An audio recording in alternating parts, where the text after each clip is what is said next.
I welcome you all. In particular, I'd like to acknowledge the traditional owners of the land on which we meet here today and acknowledge their elders, both past and present. And I'd also like to acknowledge all the distinguished guests who have joined us this morning, and in particular my councillor colleagues, whom with I've worked very closely throughout the year to bring much of what we'll discuss today to fruition.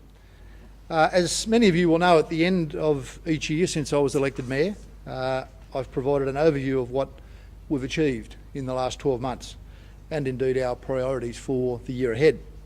And this year we're taking centre stage right here at the Caloundra Event Centre because the Sunshine Coast truly is in the spotlight, and I'm determined that that's where we're going to remain. And I ask you, why shouldn't we be centre stage? It's not a place we've necessarily occupied too often in the past, but I think from here on in, the Sunshine Coast on a whole lot of fronts will be seen as a contemporary example of a great Australian region. Our economy's on the move, with business confidence continuing to grow to now be at its highest point since 2008.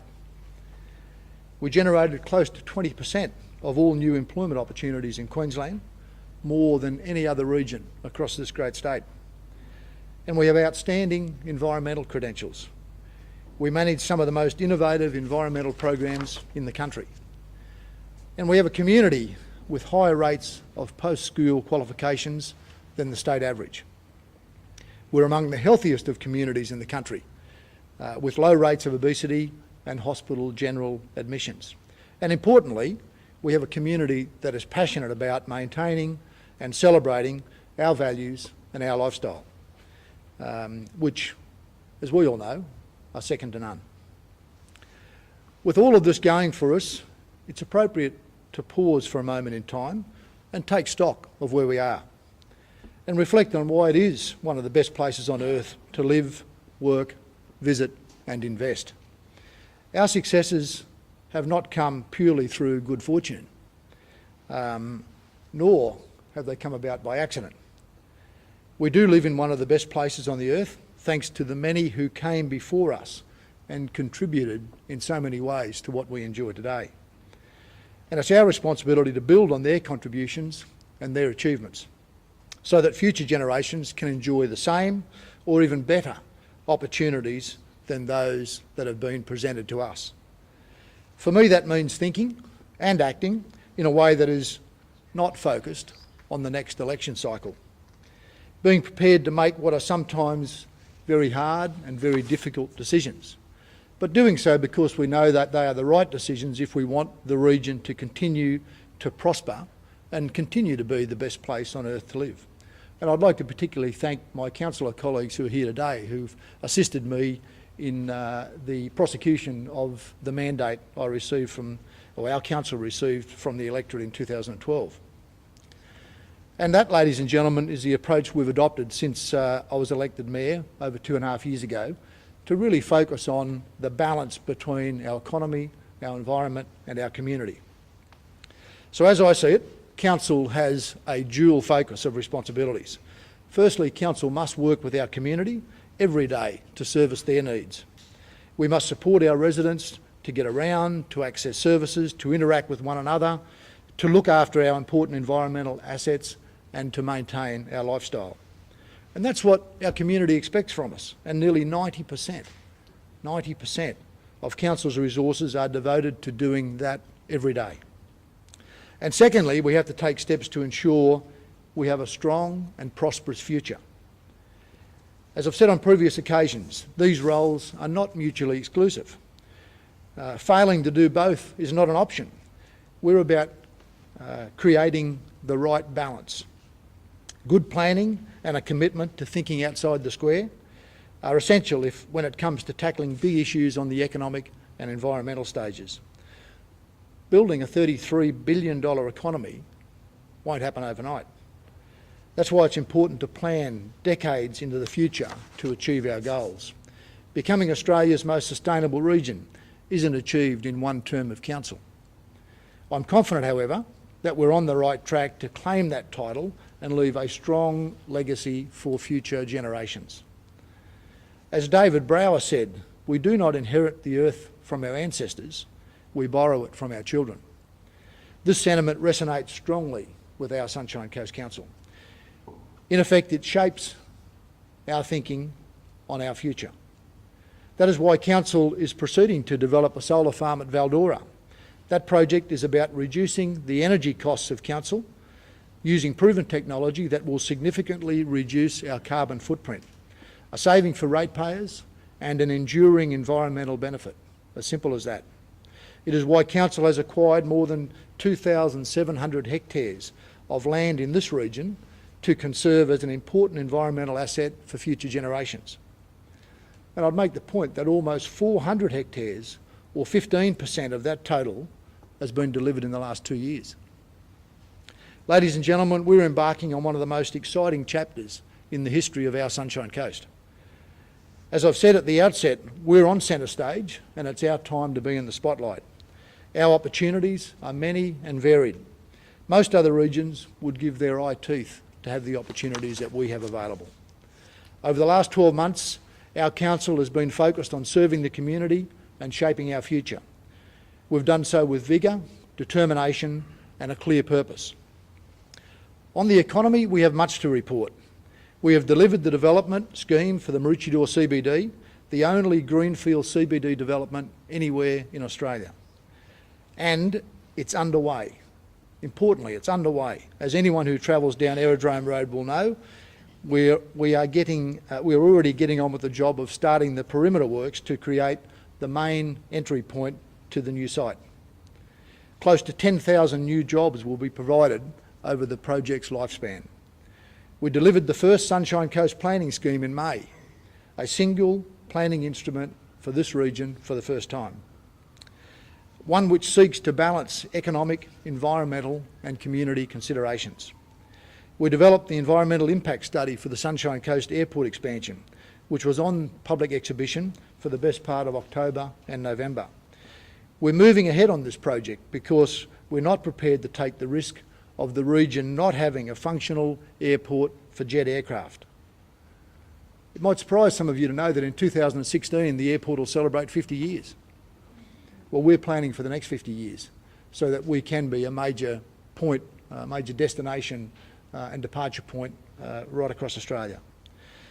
Because too many jobs, livelihoods and families right across our region depend on our tourism industry, which needs the airport to support its growth and its value proposition. And we want to ensure that our primary producers have a more cost-effective way in which to export their product outside the region in the decades to come. We have continued to support local businesses and the sustained improvements to business confidence levels that we have seen over the last 12 to 18 months suggest that the economy on the Sunshine Coast really has turned around. In particular, this year we've focused on building export capability within the region. This offers the opportunity to develop strength and greater resilience in our businesses rather than them being almost entirely reliant on local demand. Last year, along with business and industry leaders and the state government, I had the privilege to launch our regional economic development strategy. This 20-year blueprint provides a clear agenda for our economy, but with outcomes, importantly, for our community. This year, Council established its Economic Futures Board. This was a key commitment in the Regional Economic Development Strategy, and we have a highly credentialed and talented group of 6 Australian business leaders who sit with me on that board. And every one of them has a very strong and favourable connection to the Sunshine Coast. We've also had a fantastic year as a leading events destination, with Council having supported 20 significant events which collectively have generated an estimated $47 million in economic benefit for this region. Next year promises to be even better. And of course in 2016, the 50th anniversary of the naming of the Sunshine Coast, we will see a plethora of major community and sporting events to promote our celebrations. I can only say at this point, watch this space for more details on our golden anniversary, which I'm sure will be a great gathering of the clans on the Sunshine Coast. The strength of our community has been a major focus for Council during year 2014. Due to our prudent fiscal management, we're in a strong financial position to support our community through a wide range of facilities, programs and services. This year, Council provided more than $3.5 million in grants to community organisations to help deliver improved services, programs and facilities for our residents. In fact, many people do not realise that this council distributes more community funding than almost any other council in the state of Queensland. We do so because we understand the value, the services that are provided by these organisations to improve the lifestyle and well-being of our residents. And at this point, I'd like to acknowledge all those volunteers across the Sunshine Coast that make such a crucial contribution to the well-being of our region, a task that would be difficult to achieve without their dedication and commitment. Council continued to make significant investments in local facilities and infrastructure like roads, bridges, parks, sporting and performance venues and libraries. And the results speak for themselves. Since January this year, there have been more than 1 million visits to local libraries, over 1 million visits to Council's 9 aquatic centres. Over 180,000 people have passed through the gates at the Nambour Showgrounds. More than 105,000 people have visited the Caloundra Indoor Stadium. 22 exhibitions have been held across the region at council facilities, and a record crowd of 30,000 people attended this year's Caloundra Music Festival. Ladies and gentlemen, the list goes on. Maintaining and improving the nearly 3,000 kilometres of roads, 448 bridges, and more than 1,100 kilometres of pathways. If you haven't quite got that image in your mind, it's about the distance from here to Townsville, is a big part of Council's capital program. These assets are an integral part of the social and economic fabric of our region. The list of projects is too long to run through, but a few significant milestones this year included the $3.5 million Alexander Parade Streetscape Improvement Project, which will be completed and unveiled this week, the award-winning $5 million Beerwah Streetscape Project, which has transformed the town centre of Beerwah. Congratulations to Councillor Babarowski. Stage 3 of the Sippy Downs upgrade, which is expected to be completed by Christmas in time for the new school year, and the $1.1 million upgrade of Glenview Road west of the school, making this a safer and more accessible route for many residents.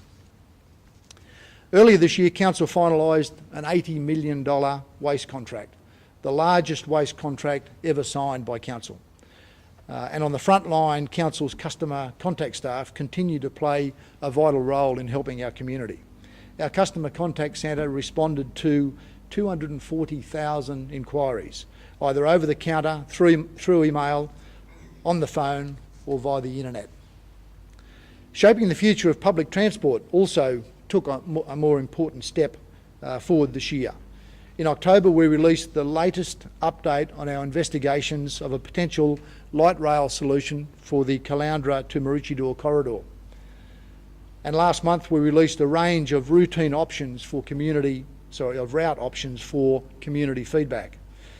This is a longer-term project, and ultimately the decision on whether light rail is the right public transport solution for the Sunshine Coast will be made by the Queensland Government.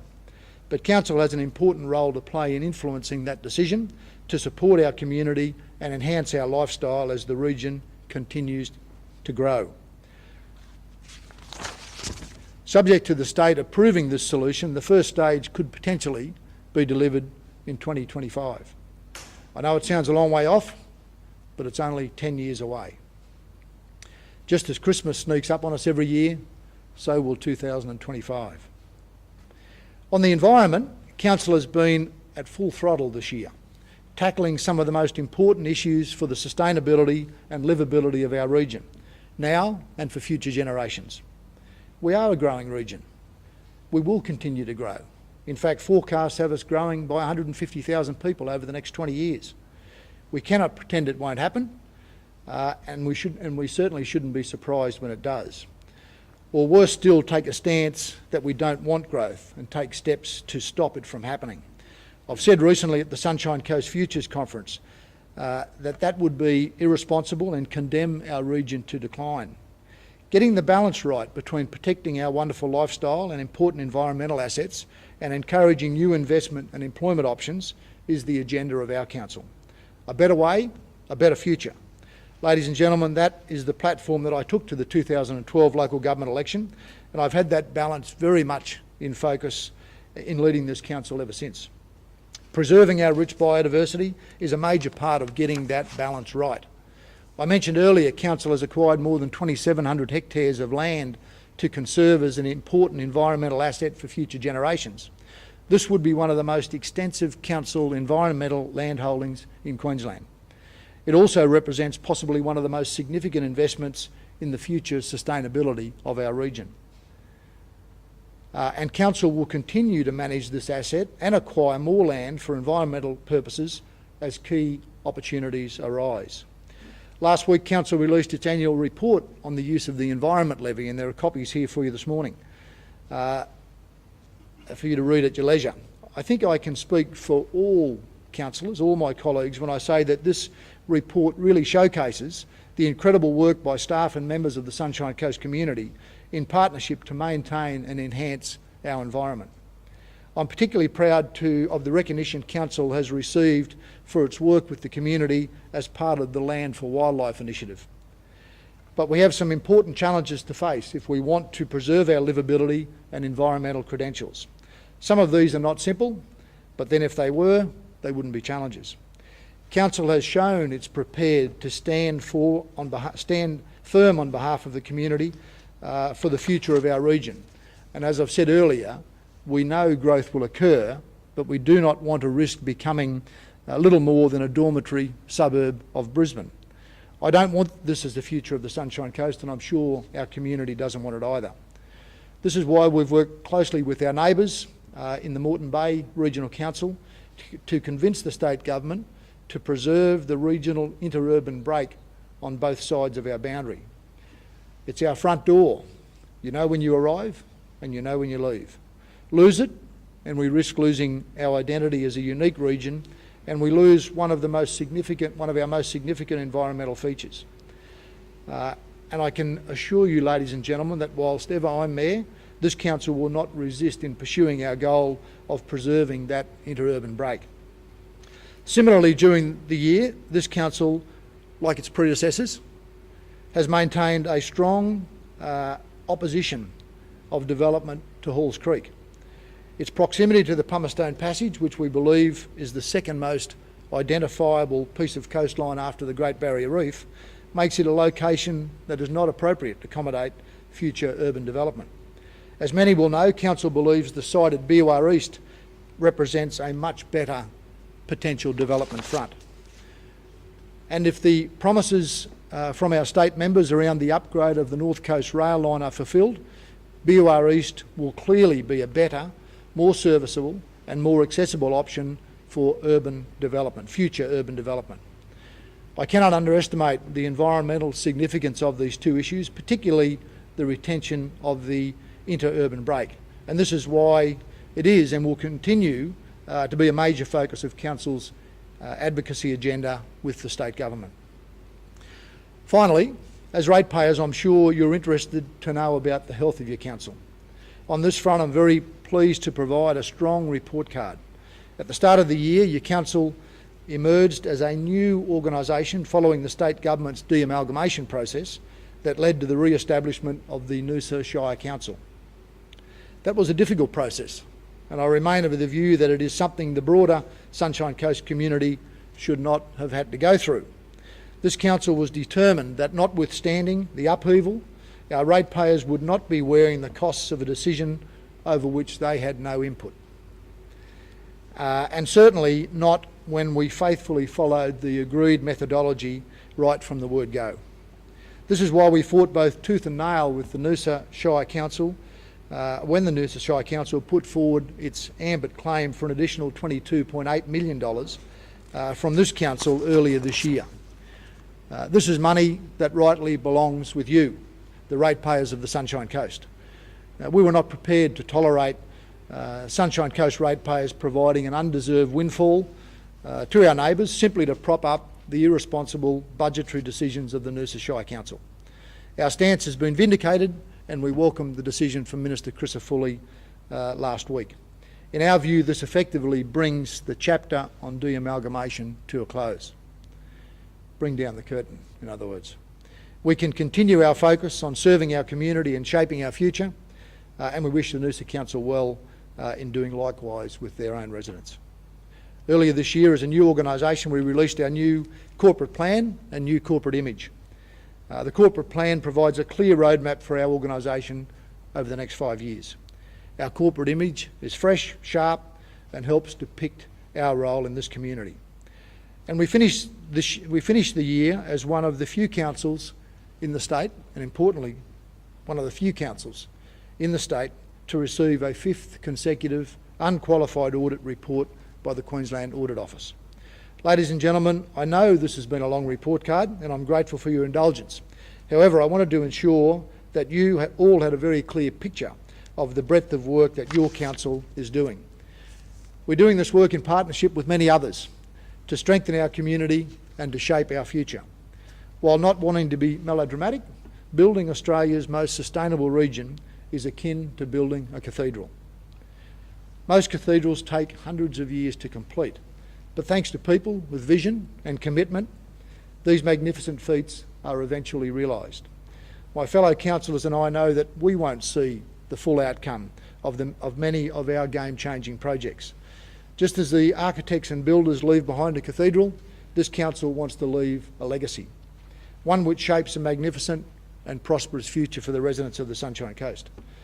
After 2.5 years, I'm satisfied with where we are and the progress that we've made to date. But there's still much to be done.